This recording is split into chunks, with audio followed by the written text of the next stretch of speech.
Hello guys, welcome back pala sa channel natin, and for today's video, ang ituturo ko naman sa inyo ay kung paano natin malalaman yung edad or kung kailan ginawa yung gulong natin.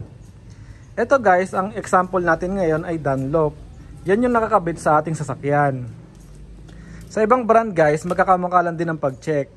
Wala namang pagkakaiba, kaya kahit anong brand yan, mache-check natin yung gulong natin kung kailan siya ginawa or kung ilang taon na siya. Ngayon, bakit mahalaga malaman natin kung kailan ginawa yung gulong natin? Mahalagang malaman natin dahil para malaman natin kung kailan na tayo pwede magpalit ng gulong.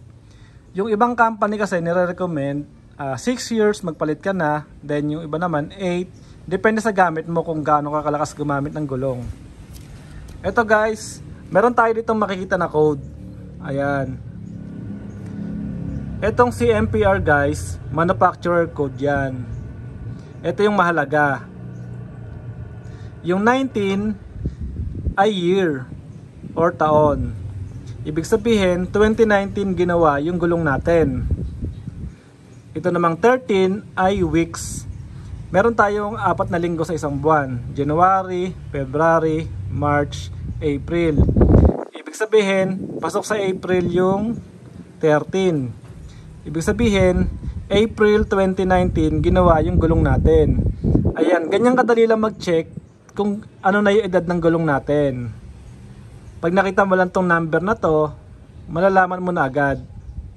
Ito pala guys, si company na yung bahala dito, pero sabihin ko na rin kung ano yung meaning nito. Itong DOT, Department of Transportation ang meaning niyan.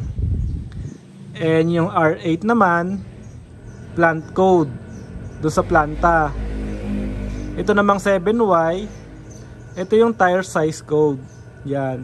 Ito lang yung mahalaga sa atin, yung 13 tsaka 19. Dahil ito yung weeks and ito yung year kung kailan ginawa yung gulong natin. Ngayon dito naman tayo sa size, para magka-idea na rin kayo kung paano malaman yung size ng gulong natin. Meron tayo nakikita ditong 265/65 R17. Then ito yung 112S. Ang ibig sabihin nitong 265 guys, yung lapad ng gulong natin. Ito. Yung lapad simula dito hanggang dito sa kabila. Yun yung ating 265. And ito namang 65, simula dito hanggang dito.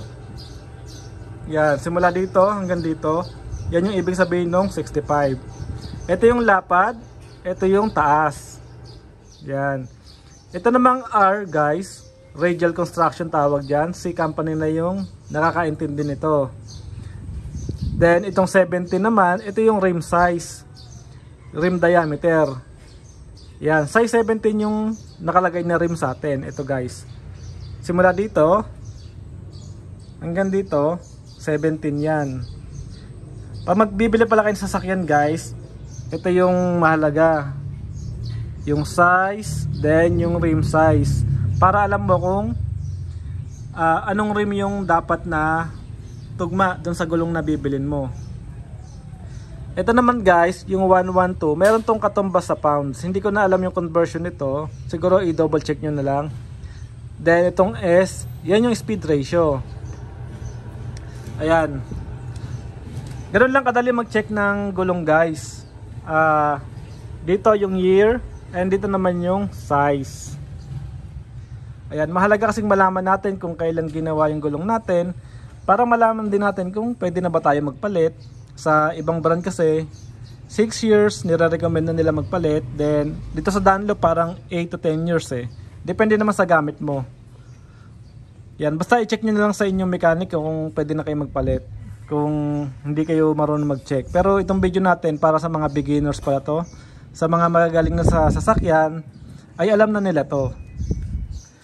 Ayun guys, siguro dito natin puputulin yung video natin. Mag-upload pa tayo ng ibang content about sa sasakyan.